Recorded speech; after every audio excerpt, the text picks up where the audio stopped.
Welcome to our video series. In this session, we'll guide you through the process of creating a capital raise. We'll cover the following in this video. First, creating the capital raise and going through the initial workflow. Second, adding classes and their respective settings. Third, commitments including some of the neat settings. And fourth, co-sponsors, who they are and how you can invite one. To begin, navigate to capital raises on the left. You'll notice there are no existing raises. Click New Capital Raise to start the workflow to create a new one. You'll be prompted with a series of questions to create the capital raise. First, is this capital raise for a new project? We will say yes since we're starting fresh. The system will automatically create the corresponding project for this capital raise. In case you are raising funds for an existing project, you can click No and select the respective project for which you're raising funds for.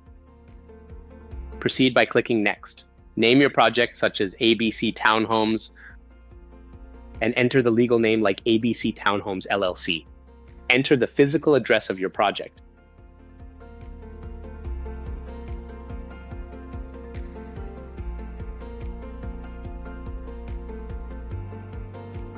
Click Next.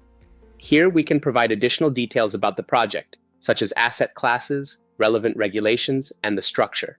I'll choose multifamily, then Reg D 506C, and syndication as the structure. Click Next.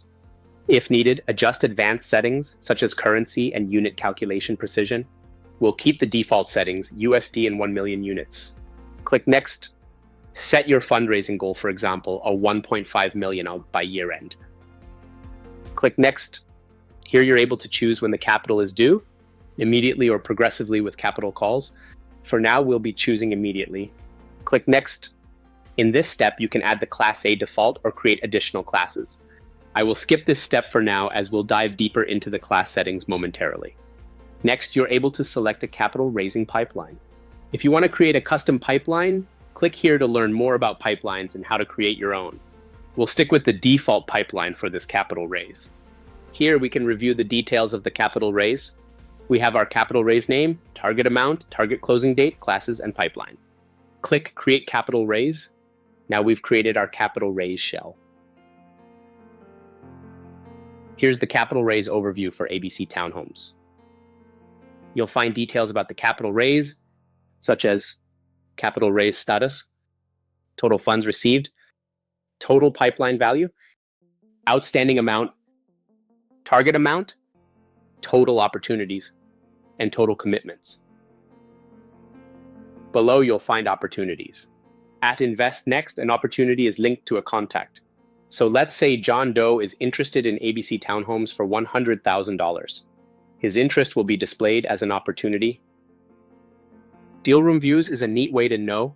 In the last 30 days, the total number of contacts who have viewed the deal room but do not have an active investment. You can use this information as a sponsor to reach out to prospective investors. The last box here is for action items. You can add a new note or task for this capital raise. Now we're going to configure the capital raise settings. Here you'll first find the overview of the capital raise. You can edit the capital raise name, target amount, and target closing date. I'm going to enable auto close. By enabling this feature, the system will stop taking investor commitments when the target amount is reached. Click Save Changes. Next, we will discuss adding classes for the capital raise. You'll see I already have Class A here. I'll configure the settings for this class. For this class, I'll be doing $1 per unit. You may have a unit price of $1,000 per unit. If you do not have one outlined in your PPM or operating agreement, this can be $1 per unit. If someone invests $50,000, they'll have 50,000 units. Unit discount will be leaving as 0%. We can enter $1,500,000 for the target amount. One of my favorite components in the class settings is the ability to add an increment amount. I'll put $500 here. In the minimum investment amount, I'll enter $25,000. In the maximum investment amount, I'll enter $100,000. I'll then enable the restrictions for the respective fields. To recap the settings here, An investor's minimum investment will be $25,000. If they would like to invest more, they can do so in increments of $500 up to a maximum of $100,000. Lastly, we can see that this class is open and accepting of investments. We can also enable auto-close for this class, which is similar to what we did for the overall capital raise, but pertains just to this class. Click Save Changes. We are going to continue going through the left side panel here, co-sponsors. If you have any, their names will be displayed on this section where you can configure their access settings. If you know a co-sponsor raising funds for your project, they could have their own dedicated environment. This will allow them to maintain a CRM and have a capital raise connected to your capital raise. For example, John Doe has 50 contacts, and he's pretty sure that out of those 50 contacts, John can get 10 of them to invest $25,000 each.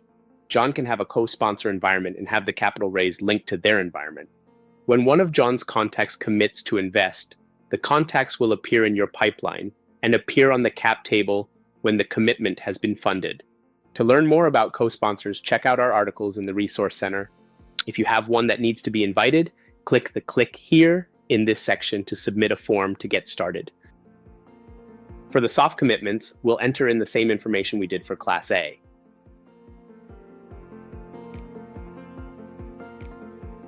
Then we'll enable the restrictions.